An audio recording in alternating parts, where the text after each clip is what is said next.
Et ce que Juge chapitre 16 verset 20 prouve que quand l'Éternel se retire de Samson, eh bien que Samson a perdu son salut. Ce genre de raisonnement, ça fait penser aussi à ce qu'a dit David au psaume 51 quand il a prié Dieu que son esprit ne se retire pas de lui.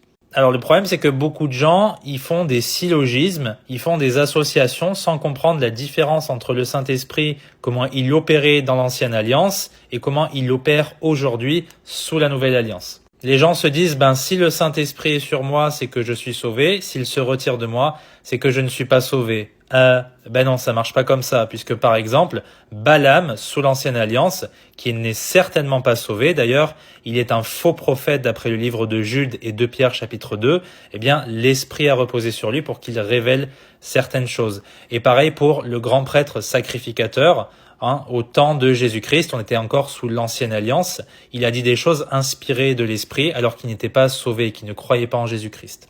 Maintenant, il faut comprendre la différence entre l'Ancien et le Nouveau Testament. Qu'est-ce qui s'est passé par rapport au Saint-Esprit ?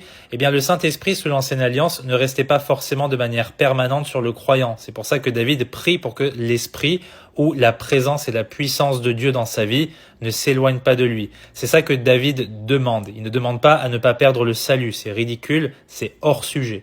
Sous la Nouvelle Alliance, nous sommes scellés de manière permanente du Saint-Esprit de la promesse jusqu'au jour de la rédemption.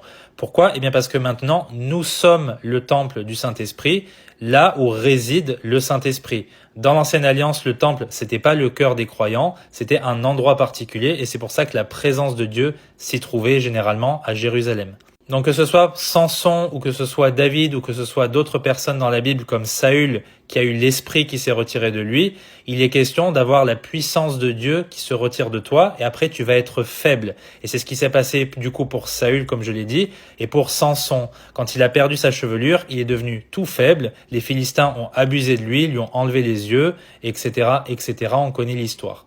Donc ça n'a rien à voir avec le salut dans le contexte. Attention à ne pas mal comprendre les Écritures. Revenons toujours dans un contexte global entre l'Ancien et le Nouveau Testament. Que Dieu te bénisse.